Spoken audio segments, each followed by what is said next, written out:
बिस्मिल्लाहिर्रहमानिर्रहीम। Last time हमने पढ़ा था the grandfather was very old now, ये वाला पैराग्राफ। पीछे हमने क्या पढ़ा है अब तक?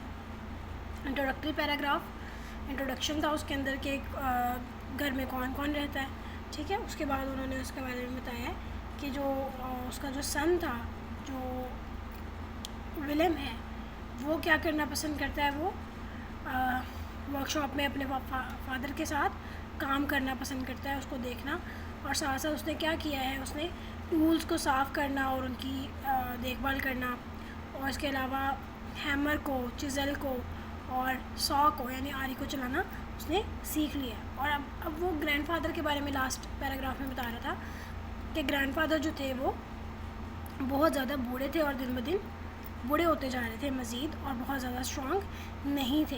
उनकी आंखें भी जो थी वो मध्यम हो गई थी, यानी वो बहुत अच्छा देख नहीं सकते थे, और उनके हाथ जो थे वो हिलते थे, और वो अक्सर क्या करते थे, चेयर में अपने बैठे होते थे और सो जाया करते थे, या उनकी आँख लग जाया करती थी। अब हम पढ़ेंगे आगे कि उसके बाद वो क्या बता रहे हैं। इन द इवनिंग्स, शामों में यानी शाम को, when they all sat down to dinner at the table, जब वो तमाम sat down बैठ जाते to डिनर करने के लिए at the टेबल पर। जब शाम में जब वो खाना खाने के लिए टेबल पर, रात का खाना खाने के लिए टेबल पर बैठ जाते। Manfred and Thekla used to get angry. Used to होता है हैबिट के लिए इस्तेमाल, कोई आपकी आदत बनती चाहे, ठीक है, या जो चीज़ आपकी माजी में आदत रही हो, ठीक है। They used to go to walk, वो वॉक पर जाया करते थे, यानी उनकी माजी में ये आदत थी कि वो वॉक पर जाते थे, ठीक है। Manfred and Thekla used to get angry, वो क्या होते थे, नाराज़ हो जाते थे या गुस्सा हो जाते थे। एंग्री का मतलब होता है गुस्सा या नाराज़।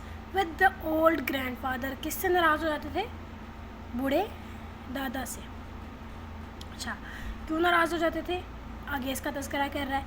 ही वॉज स्लो, वो स्लो यानी आहिस्ता था, यानी वो काम आहिस्ता करता था। He was slow and clumsy. Clumsy कहते हैं उस इंसान को जो बहुत ज़्यादा मैसी होता है, यानी वो चीज़ें बिखेर देता है या गंदगी का जो सबब बनता है। अक्सर ऐसा होता है, कुछ लोग बहुत ध्यान भी देते हैं, लेकिन क्या करते हैं, वो अक्सर अपने ऊपर चाय गिरा लेते हैं या खाना गिरा लेते हैं, उनके कपड़े अक्सर गंदे हो जाते हैं। तो इस तरह के लोग जो हैं, या फिर कुछ भी चीज़ें गिरा देते हैं, या कहीं ठोकर लग जाती है। अक्सर कुछ लोग होते हैं बहुत ज़्यादा रख रखाव वाले होते हैं, और कभी किसी चीज़ से नहीं टकराते, बहुत ज़्यादा हर चीज़ को लेकर चलते हैं, काम कंपोज्ड होते हैं। लेकिन कंपोज्ड का उल्टा है क्लमजी, यानी जो लोग बस कभी ठोकरें खा रहे हैं, कभी इस तरह कर रहे हैं, और बुढ़ापे में ये चीज़ ज़्यादा हो जाती है, क्योंकि इंसान जो है वो कमज़ोर हो जाता है, तो बुढ़ापे में इंसान क्लमजी हो जाता है, ज़्यादातर जो है वो चीज़ें गिराने लग जाता है या मैस क्रिएट करने लग जाता है, गंदगी का सबब ज़्यादा बनता है। क्योंकि ऊपर से क्या तज़किरा किया है, जो ओल्ड ग्रैंडफादर हैं उनके हाथ हिलते थे, ठीक है। समटाइम्स हिज हैंड्स शुक। अब देखिए, कमज़ोरी की वजह से क्या होता है, अक्सर जो ज़ईफ़ लोग होते हैं, बूढ़े लोग होते हैं, वो क्या होते हैं, वो उनका कोई जिस्म का कोई हिस्सा हिलने लग जाता है। अक्सर आपने भी शायद देखा होगा, क्या होता है कि या अक्सर पहले ज़्यादातर हाथ हिलते हैं, अगर हाथ ना हिले तो कुछ लोगों का ज़्यादा जब ज़ौफ़ होता है, यानी ज़्यादा जब बुढ़ापा होता है, तो कभी अक्सर सर भी हिलाना शुरू कर देते हैं। तो वो किस वजह से होता है? वो कमज़ोरी की वजह से होता है, क्योंकि उनकी जो मसल्स होते हैं वो इतने ज़्यादा वीक हो चुके होते हैं कि वो ख़ुद ब खुद हिलते हैं। इसके अलावा एक और जो कंडीशन हो सकती है, वो बीमारी है राशे की बीमारी, ठीक है। तो राशा जब होता है इंसान को, तब क्या होता है, उसके हाथ बहुत ज़्यादा हिलने लग जाते हैं, ठीक है। तो ठीक है, तो क्लमजी होता है जो इंसान बहुत ज़्यादा नीट और टाइडी नहीं रहता, ही वॉज स्लो, वो सुस्त थे, एंड क्लमजी, क्लमजी को हम यहाँ पे लिखेंगे बेसलीका, ठीक है, क्योंकि बदसलीका तो होता है जिसको सलीका ही नहीं होता, बेसलीका यानी जो वो चीज़ें अपनी सलीके से नहीं रख सकते, ठीक है। समटाइम्स, कभी कभार, ही ब्रोक अ ग्लास, वो तोड़ देते थे एक ग्लास यानी शीशे का glass. Sometimes he dropped a spoon, कभी कभी वो एक चम्मच गिरा देते थे, स्पून कहते हैं चम्मच को। एंड समटाइम्स, और कभी कभी, he spilled soup on his clothes. Clumsy की डेफिनेशन में मैंने आपको यही चीज़ें बताई थी कि वो क्या करते हैं, वो चीज़ों को गिरा देते हैं, मैस क्रिएट कर देते हैं, या कुछ चीज़ें तोड़ देते हैं, या कभी ठोकर खा जाते हैं कहीं। तो वो क्या थे, वो स्लो थे और बेसलीका हो गए थे, यानी अब उनके अंदर वो ताकत नहीं थी कि वो चीज़ों को सलीके से रख सकें। Sometimes he broke a glass, कभी कभी वो एक ग्लास तोड़ देते थे। Sometimes he dropped a spoon, कभी वो एक चम्मच गिरा देते थे। And sometimes he spilled, spill कहते हैं उछालने को, गिराने को, ठीक है। स्पिल कोई ऐसी लिक्विड चीज़ को गिरा लेने को कहते हैं, ठीक है। अगर आप किसी चीज़ में डालते हो उसको, लिक्विड चीज़ को, यानी अगर कोई जग से ग्लास में कोई चीज़ डाल रहा है तो ये है पोर, ठीक है, POUR, पोर। और अगर गिरता है आपसे, अगर आप ग्लास में कोई चीज़ डाल रहे हो और आप साइडों पर गिरा रहे हो तो इसका मतलब आप स्पिल कर रहे हो, ठीक है। स्पिल्ड पास्ट है स्पिल का, SPILL का पास्ट है। तो he spilled soup on his clothes, soup चूँकि क्या है, एक लिक्विड चीज़ है, लिक्विड कंसिस्टेंसी जैसी चीज़ है, तो वो क्या होती है, वो स्पिल के उसमें ज़ुमरे में आती है। तो he spilled soup on his clothes, वो अपने कपड़ों पर सूप गिरा लेते थे। He was an old man after all, बहरहाल वो एक बूढ़े आदमी थे। ये जो आखिरी लाइन है उसने क्या किया, उसको अपना मैसेज कन्वे किया कि देखिए जो कुछ भी वो करते थे वो बहरहाल एक बूढ़े आदमी थे, बहरहाल एक ज़ईफ़ आदमी थे, यानी ये चीज़ें जो हैं ये बहुत कॉमन है। ये ऐसा नहीं है कि इस चीज़ से किसी चीज़ से नफ़रत की जाए, या किसी अगर कोई बूढ़ा ऐसी हरकतें करता है, ऐसे उसके काम है, तो आप उनसे नफ़रत करनी शुरू कर दें, या आप ये समझें कि ये तो कोई बहुत ही अनयूजुअल चीज़ है कि हम तो ऐसा नहीं करेंगे, ठीक है। तो ऐसा नहीं होता।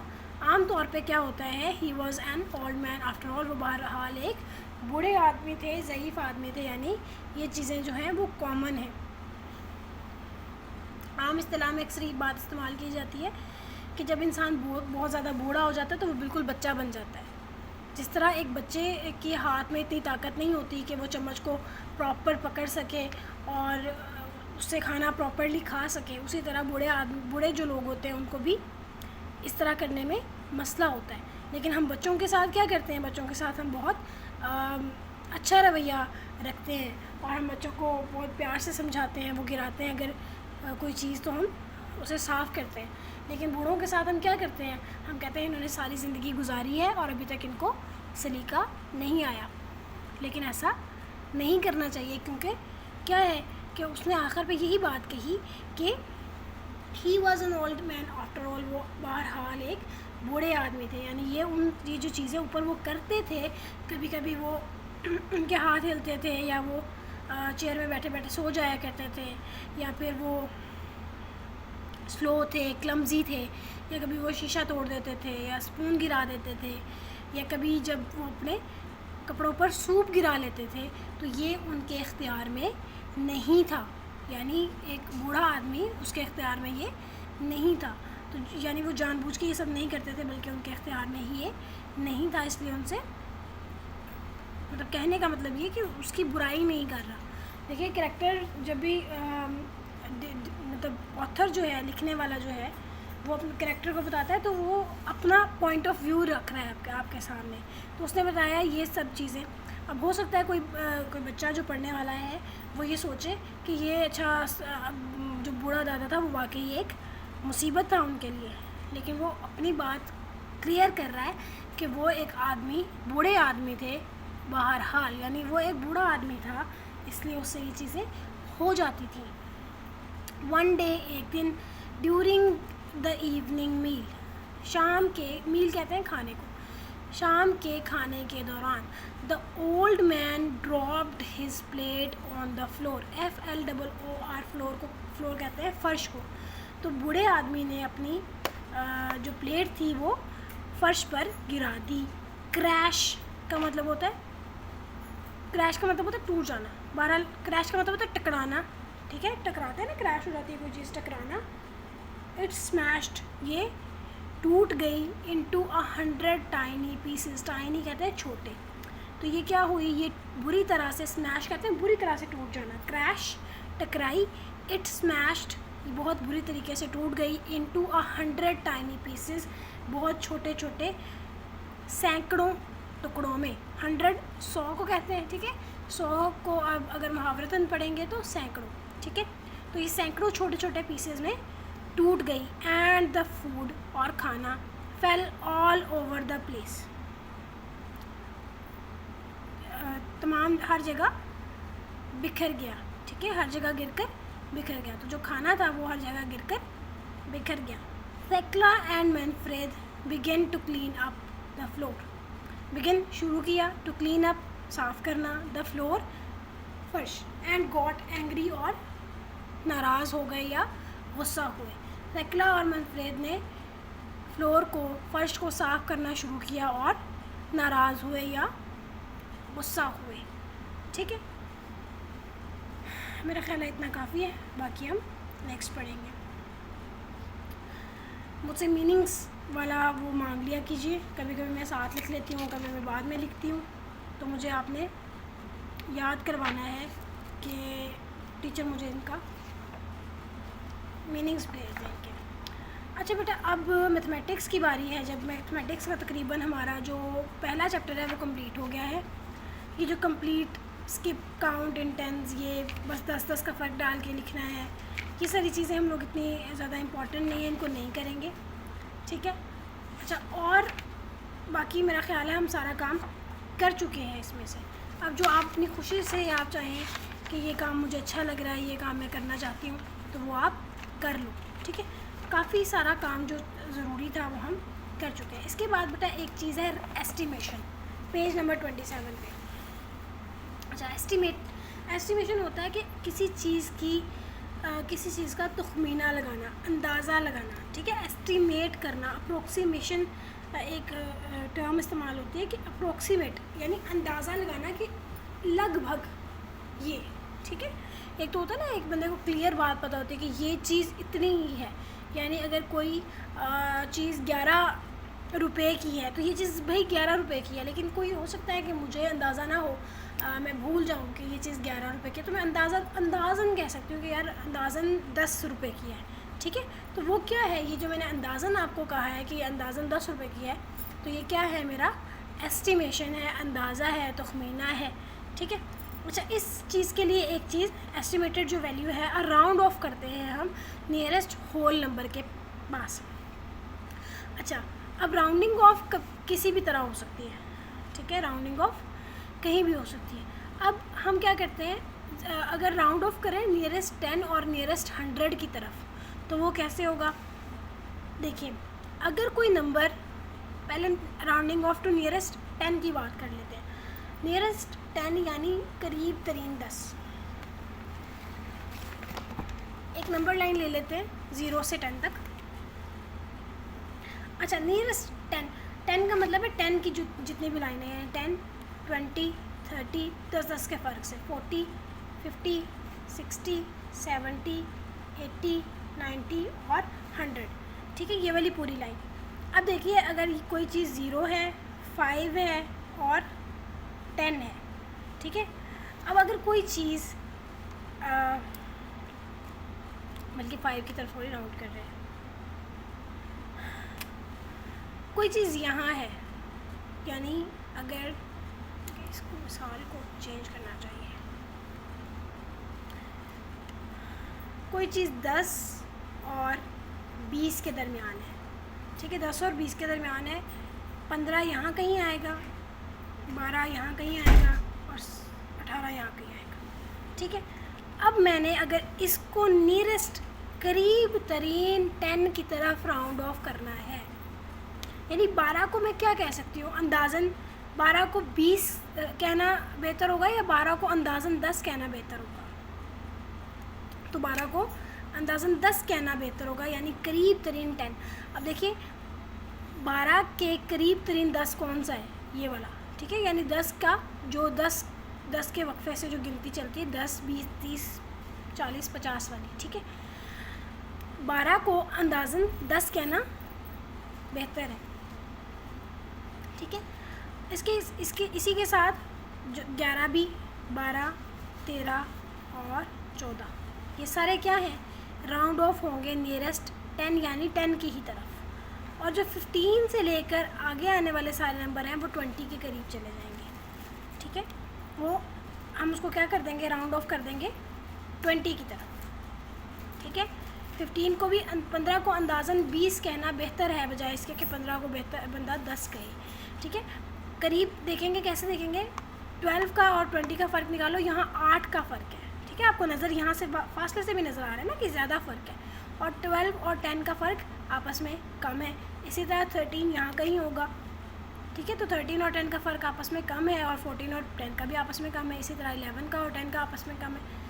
16, 17, 18, 19 का जो फ़र्क है वो यहाँ से कम है। अब जो 15 वाला है, ये 15 वाला ये दोनों की तरफ बराबर है। यही यहाँ भी 5 का फ़र्क है, यहाँ भी 5 का फ़र्क है। लेकिन इस केस में हम क्या करते हैं? 15 यानी हाफ़ वाला जो केस है उसको आगे की तरफ राउंड ऑफ करते हैं, यानी 15 जो होगा वो 20 की तरफ राउंड ऑफ हो जाएगा। मेरी बातें मुझे पता है कि आधी आधी समझ आई हैं, बहुत अच्छी तरह से समझ नहीं है, लेकिन कोई बात नहीं, जब हम काम करेंगे तो हमें समझ आ जाएगी, ठीक है। अच्छा जी, एक्सरसाइज पे चलते हैं, जो हमें कोई एक्सरसाइज उसने दी होगी राउंड ऑफ करने के लिए।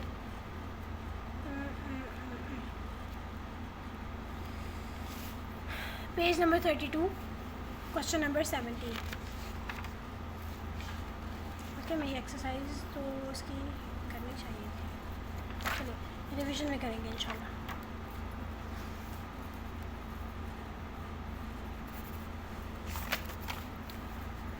अच्छा जी, हम कहते हैं round off the following numbers to the nearest 10। करीब तरीन 10 की तरफ आपने इसको राउंड ऑफ करना है, ठीक है। करीब तरीन 10 की तरफ आपने इसको राउंड ऑफ करना है। अब हमें नंबर ज़रा बड़ा दिया हुआ है तो हम उसको राउंड ऑफ करेंगे करीब तरीन 10 की तरफ।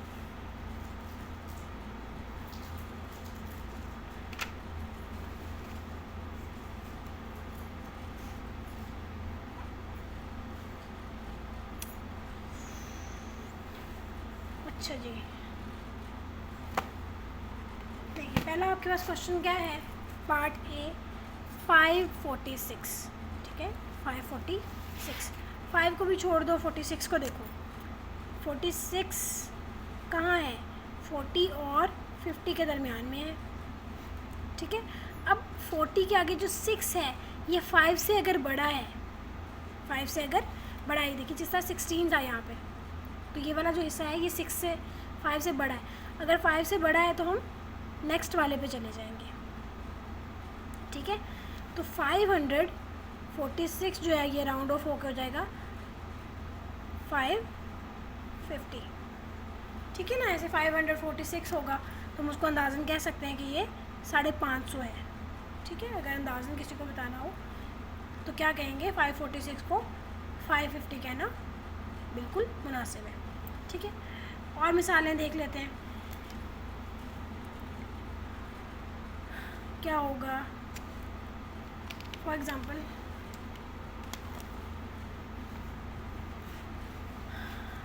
322 हो, इसको नियरेस्ट 10 की तरफ, मतलब करीब तरीन 10 के हिस्से में हमने क्या करना है? राउंड ऑफ करना है। अब 322 किसके दरमियान है? 320 के दरमियान और 330 के दरमियान, ऐसे ही है ना। 320 से ज़्यादा है और 330 से कम है। अब हमने देखना है कि ये जो आखिर वाला हिस्सा है अगर ये 5 से कम है यानी पीछे की तरफ है तो पीछे की तरफ आ जाएगा, यानी ये आ जाएगा। और अगर 5 से बड़ा है यानी अगर यहाँ पे 6, 7, 8 कुछ होता तो ये वाला 330 की तरफ राउंड ऑफ हो जाता, ठीक है। अब एक चीज़ देखिए, अगर 322 है तो ये राउंड ऑफ हो जाएगा 320 की तरफ, ठीक है, 320 हो जाएगा। अच्छा, अगर ये है तो ये 320 हो गया। अब इसको चेंज करते हैं, 327 है, अगर 327 किसके ज़्यादा करीब है, 320 के ज़्यादा करीब है या 330 के? और वैसे भी ये 5 से बड़ा हो गया है। आखिरी डिजिट अगर 5 से बड़ा या 5 होगा तो अपने आगे वाले नंबर की तरफ राउंड ऑफ होगा। तो ये जब 7 बड़ा हो गया 5 से, तो ये किसकी तरफ राउंड ऑफ हो जाएगा, 330 की तरफ। और अगर यहाँ पर 9 होगा तो 330 की तरफ। अगर यहाँ पर 4 होगा तो, अब चूँकि 5 से छोटा नंबर है तो पीछे की तरफ राउंड ऑफ होगा, तो 320 की तरफ। अगर यहाँ पे 5 है, 325 एग्जैक्टली 5 आ गया, तब भी ये अपने आगे वाले नंबर की तरफ राउंड ऑफ हो जाएगा। तो आसान है, ये मुश्किल नहीं है, ठीक है। इसी तरह अगर 477 है तो ये क्या हो जाएगा, ज़रूरी नहीं हर बार लिखना। 477 है, 70 और 7, ठीक है, 77, यहाँ पे 7 आ रहा है यानी 5 से बड़ा आ रहा है, तो नेक्स्ट 10 क्या होगा, 480।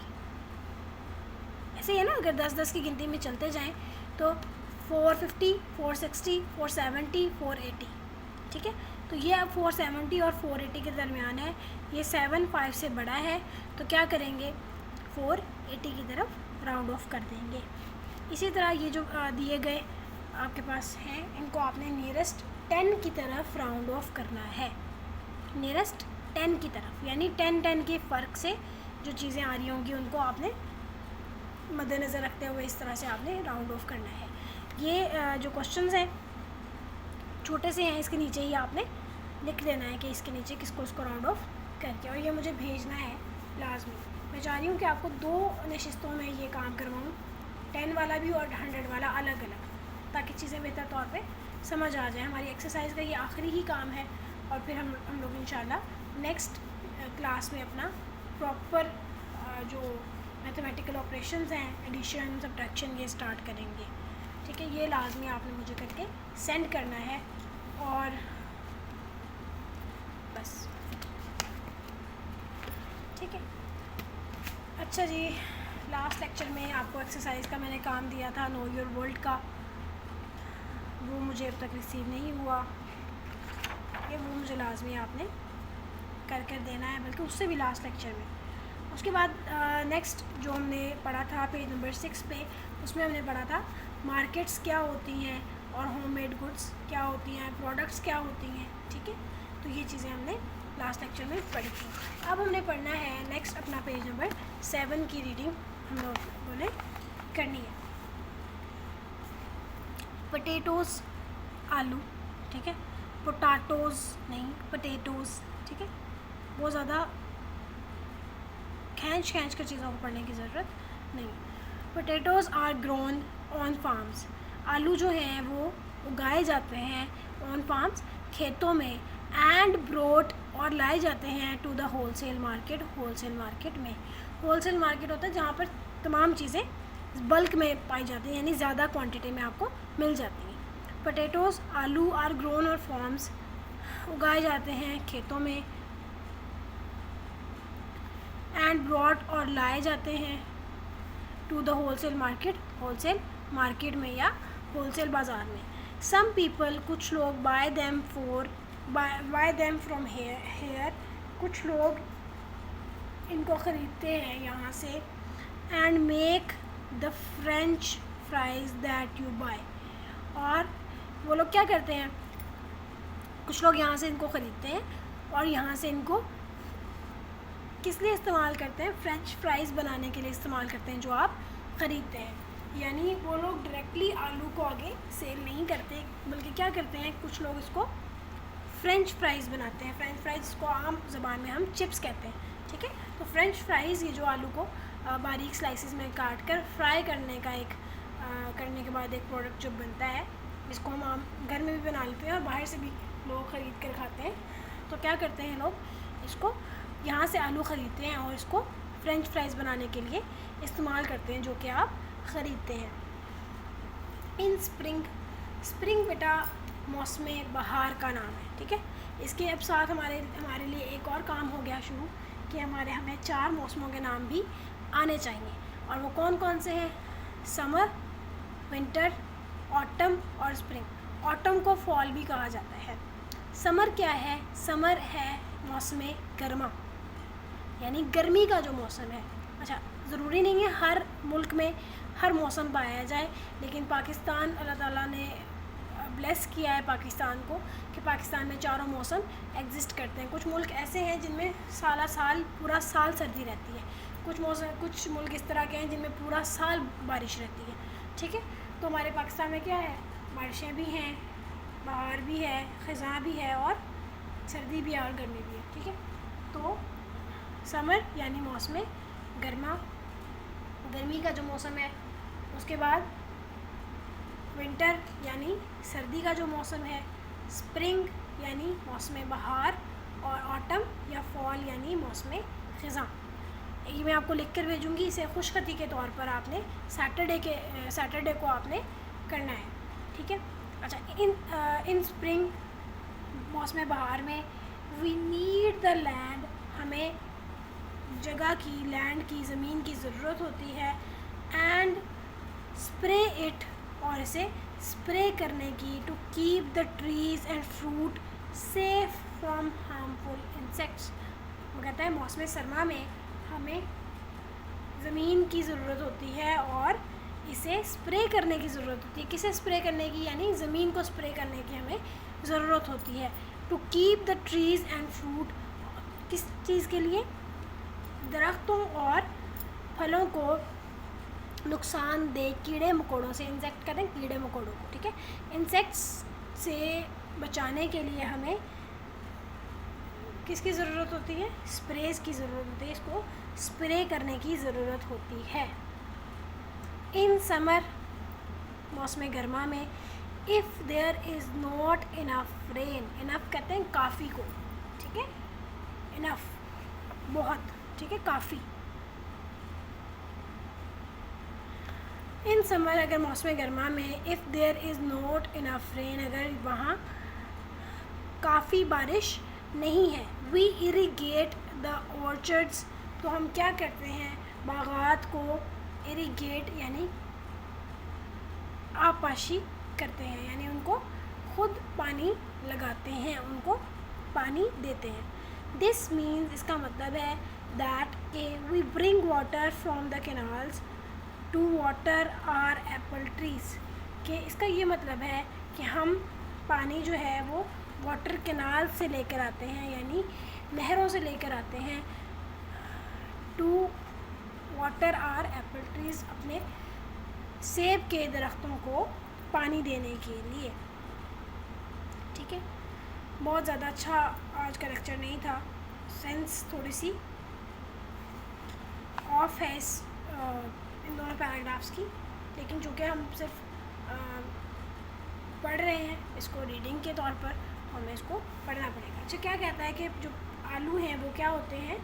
वो बस आपको एक चीज़ बताना चाह रहा है कि आलू क्या होते हैं? खेत में बोए जाते हैं, उगाए जाते हैं, और क्या करते हैं? उसको हम होलसेल मार्केट में उसको बेचा जाता है। फिर होलसेल मार्केट से लोग इसको लेकर फ्रेंच फ्राइज़ बनाते हैं, जो कि लोग ख़रीदते हैं।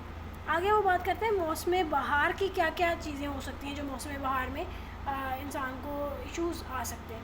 वो ये हो सकता है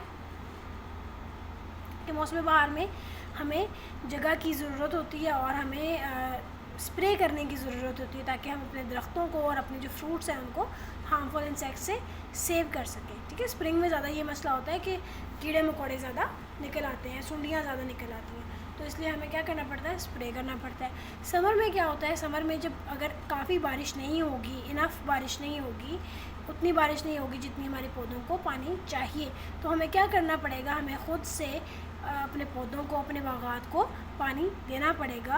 this means that we bring water from the canals to water our apple trees. इसका मतलब है कि हम नहरों से, दरियाओं से पानी लेकर आएंगे और अपने बाग, जो एप्पल का ट्री है या एप्पल के बागात हैं, सेब के बागात हैं, उनको हम वहाँ से पानी देंगे, ठीक है। मेरा ख्याल है इतना काफ़ी है। चलिए बाकी हम इंशाल्लाह नेक्स्ट लेक्चर में पढ़ेंगे।